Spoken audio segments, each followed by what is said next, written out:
Hi, it's Cameron Gibelyou again, and this time I'm talking about the structures that exist at different scales in the universe: stars, galaxies, clusters of galaxies, and superclusters.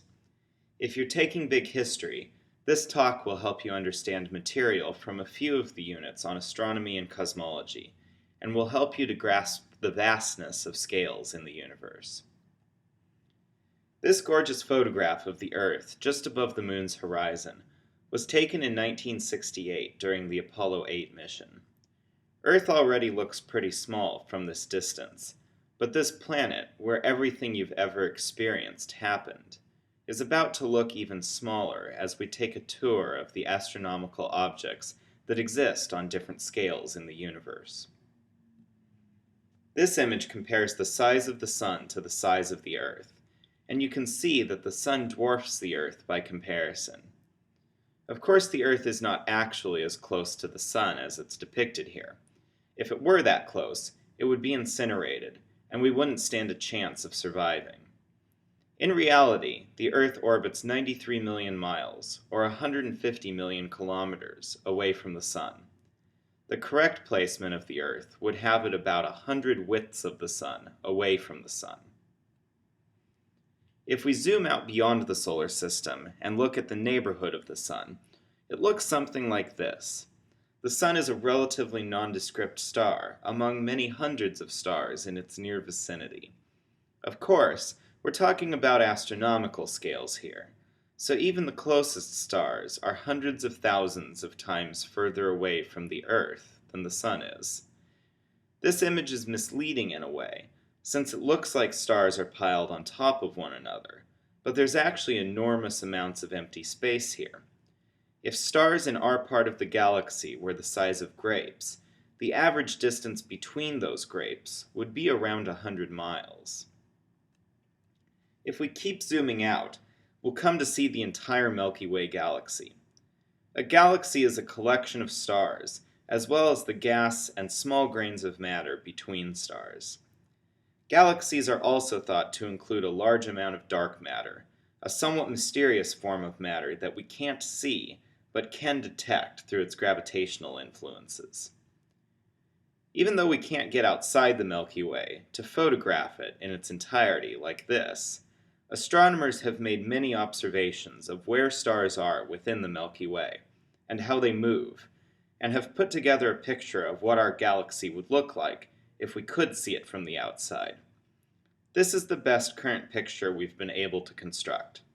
The Milky Way is a spiral galaxy, meaning it's fairly flat, like a disk or a pancake, and has several spiral arms.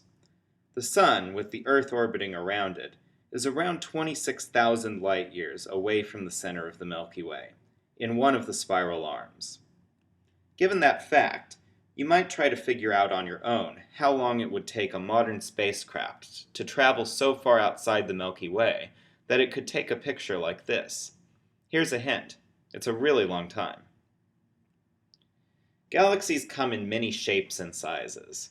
Elliptical galaxies are essentially huge blobs in space, and may contain hundreds of billions or even trillions of stars, though they can also be smaller than that. Spiral galaxies have properties like the Milky Way, and can also contain hundreds of billions of stars. Galaxies that don't fit either category are classified as irregular. Stars are essentially always found in galaxies.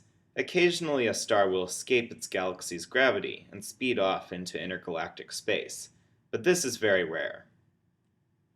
Astronomers are still trying to explain why so many galaxies take on either elliptical or spiral shapes, and why their shapes vary the way they do within those categories. Astronomers have some good educated guesses as to how collisions between galaxies and the effects of gravity may produce these shapes, but nobody fully understands all the processes involved.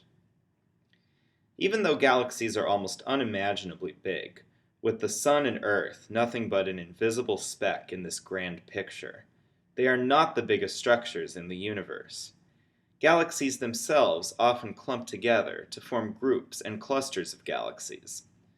The Milky Way itself is in the local group of galaxies, which also includes the Andromeda Galaxy, and dozens of smaller galaxies, such as the Large Magellanic Cloud and the Small Magellanic Cloud, which can be seen from the southern hemisphere. Andromeda and the Magellanic Clouds are the only objects outside our own Milky Way galaxy that you can see at night with your naked eye. But with the aid of a telescope, it becomes possible to see galaxies and galaxy clusters that are outside the local group. The Virgo cluster, the center of which is shown here, has over 1,000 galaxies in it, and is something around 50 million light-years away. Even traveling at 186,000 miles per second, or 300,000 kilometers per second, light takes 50 million years to reach us from these galaxies. Not everything in this image is a galaxy, but you can see that certain objects very definitely are, and there are both elliptical galaxies and spiral galaxies. Galaxy clusters are the largest entities in the universe that are bound together by gravity. Still, galaxy clusters aren't distributed evenly throughout the universe. They too form loose groupings.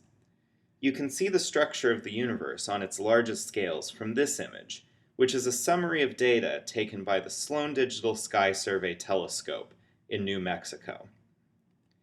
In this image, Earth is at the center, and as you move outward from the center, each dot you encounter is a galaxy.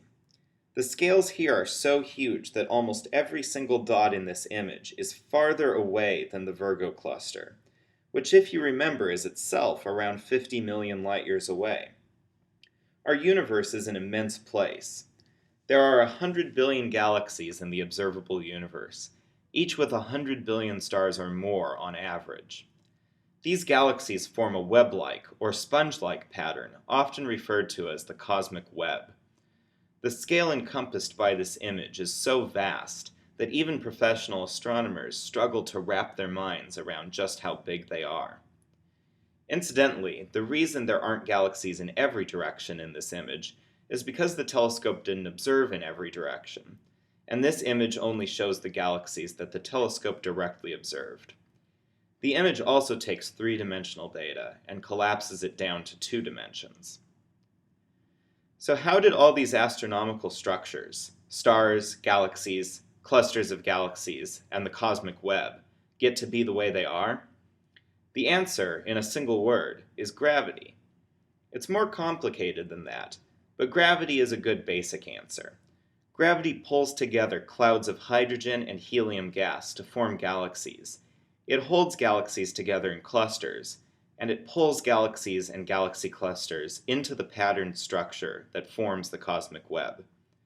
One reason cosmologists know this with a good deal of confidence is that they can actually create computer simulations of how gravity has pulled matter together through the history of the universe to form galaxies, galaxy clusters, and the cosmic web.